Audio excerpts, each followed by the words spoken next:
Hey, board gamers, PJ from Board Game Gumbo here. Back in the Gumbo Pot. It's Mitchell. And BJ. What are we doing with this box? We are opening it up so that people can play it, and then by playing it, hopefully win it. Play to win. Yep. Southern Board Game Festival. I've heard of that.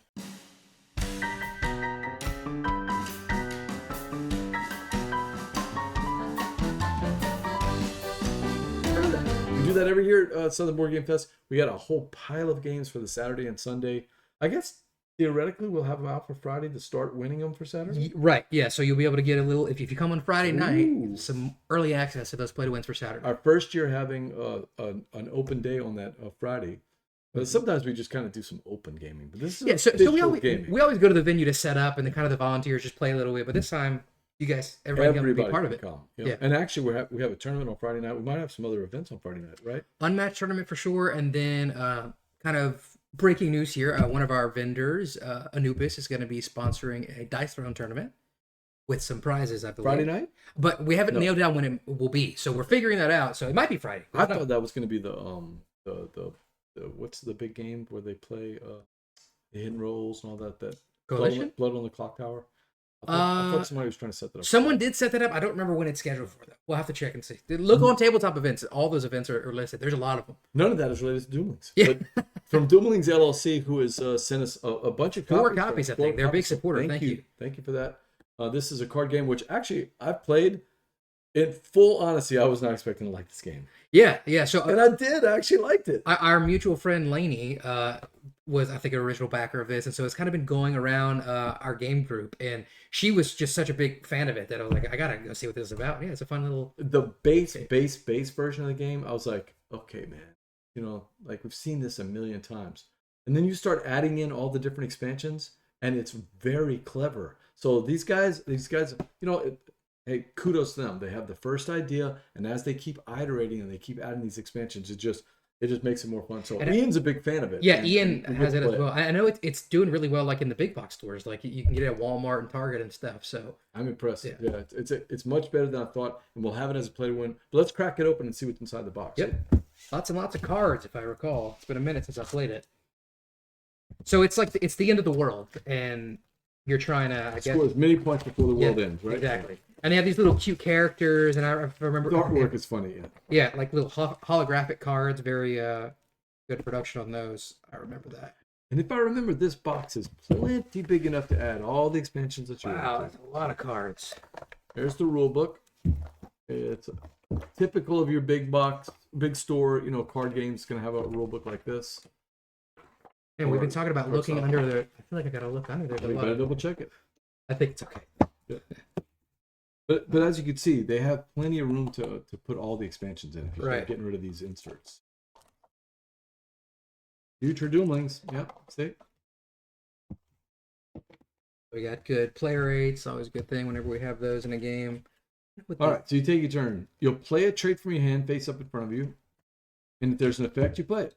And then you stabilize. And that just means that you're drawing back up to your hand size, which is equal to your gene pool. Your gene pool, unfortunately, goes down, or it can go up if you play your cards correctly. So, I mean, that's essentially the game, right? Yeah, do what the cards say. Yep. Just play the card out of your hand and do what the card says until you hit a catastrophe. The way I like to explain the catastrophes are that it just breaks the rules of the game, right? Right, and I think you have. Are these a catastrophe? The ages you put these into the deck? Yeah, there were catastrophes. These are different things that could be having, kind of like an event deck. Yeah, this is basically the event deck. And you'll flip one of these every round, right?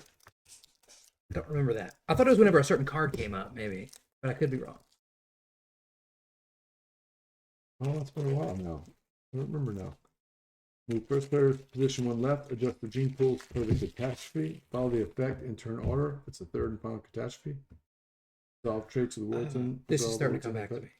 Yeah, so basically you're trying to make your group of people most fit for the end of the world. It says these are the trait cards. Right. So if you have echolocation, maybe you're going to be better to survive. Or if you have the ability and these play together, plus they have victory points if you can keep them in your tableau to the end, right? I'm going to mix these up a little bit. Immunity, if you're tiny, blubber. You always start with this one. Yeah, the birth of life. You set your gene pool at 5, and it tells you what the rules are.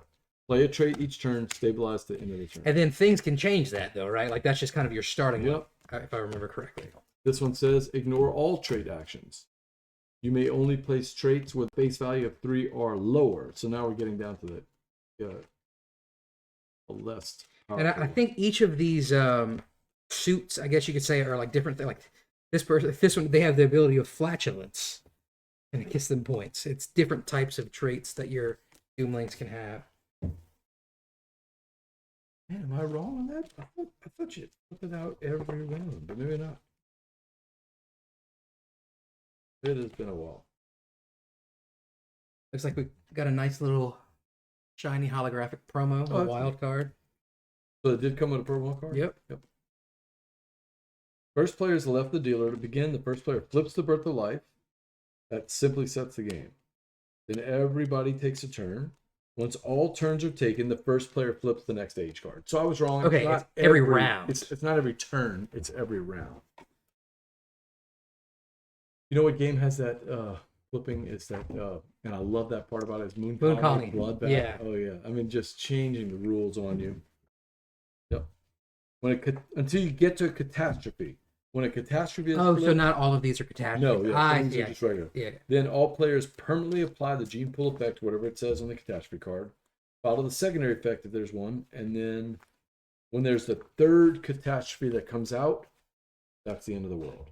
Discard one colorless trait from your trait pile, and then we score. Gotcha. So, and do you know what these cards are? I don't remember this. that's your score. That's your gene pool. Oh, so you're just turning. I see. So however it is, that's like that. Now 5, then I'll go to 6. I see. And then you can actually flip it over to go down to 4.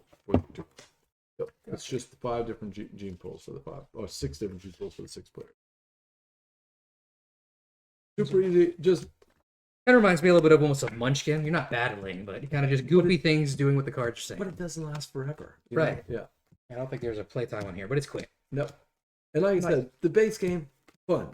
But pick out a couple of the expansions, and they're just going to add different types of aliens or different types of animals or different types of traits. And I just think once you start mix and match, I remember in my review, it was like, this is a good idea. We've seen it a million times. Right. Let's see what they have. Oh, wow. These guys are thinking about how can we make this game the next level. Mm-hmm. But again, my review is based on hobby gamers, right? Right. Yeah, this is something you're cracking out at Christmas or something? Absolutely recommend this to anybody going, just people that are just regular, hey, we're not gamers. We don't play a lot of games. I've gone to houses like that. Like, I go to Mitchell's house, and it's a bunch of Euros, right? All over. And then I'll go to other friends' houses, and they have Ticket to Ride, Catan, and then they have a bunch of games that I've seen at Target. Games I don't know anything about, with cats and llamas and burritos. I do have that one. Oh, you do have that? That's a fun one. With my kids. It looks pretty good. Have you not played No, Third Burrito? Oh my god. By the way, Poetry for Neanderthals, which is a cat. Oh, with the Exploding Kitten? It's great. Yeah, the big club, right? Game. Yeah. Like, I'm actually glad that Exploding Kittens has brought in some, big time hobby designers like Eric Lang and a bunch of other people. I got a game from him. It's called Let's Hit Each Other with Fake Swords. That's a great game. Yeah, by Eric Lang. Yeah.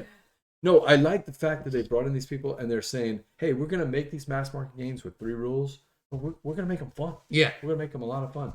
Because, no offense to Apples and its ripoff, Cards Against Humanity, but I don't need to go to Target and see 15 different versions of what is essentially the same game. Yeah. Lay out 5 cards, everybody laugh at whichever one gets picked. You know what I mean? It's like, I played that game a million times. Mm-hmm. I don't know about you. I've played Apples hundreds of times. I've sworn it off.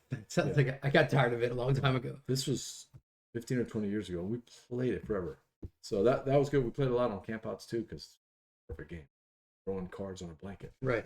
But I feel like Doomlings has some staying power in the mass market. What for us, like Stratego and things, we'd go to Walmart and get, our kids and grandkids, they'll grow up with that being one of the classics. Oh, this is great. Instead of having to play some of the terrible games we played, a kid can have their mom bring home Doomlings instead. So, yeah, it's a fun one. Thank you to Doomlings LLC for sending it to us, and kudos for making a game that has been added to, and it's good for everybody in the hobby. So, and they can get it at Southern Board Game Fest. Yep, and like I said, they send us multiple copies. So also, if you're playtesting in our GoPub area, giving feedback to our designers, you'll be entered to win a copy of this potentially and some other games. We also have a big raffle prize pot that's going to be raising money for New Hope, which is the organization that SoBo benefits. It'll be in that prize pot as well. So you'll be seeing Doomlings all over SoBo. So thank you, Doomlings, for sending it over and supporting us. All right, from Mitchell and BJ. Until next time, Or till SoBo. let's say la bonne relay.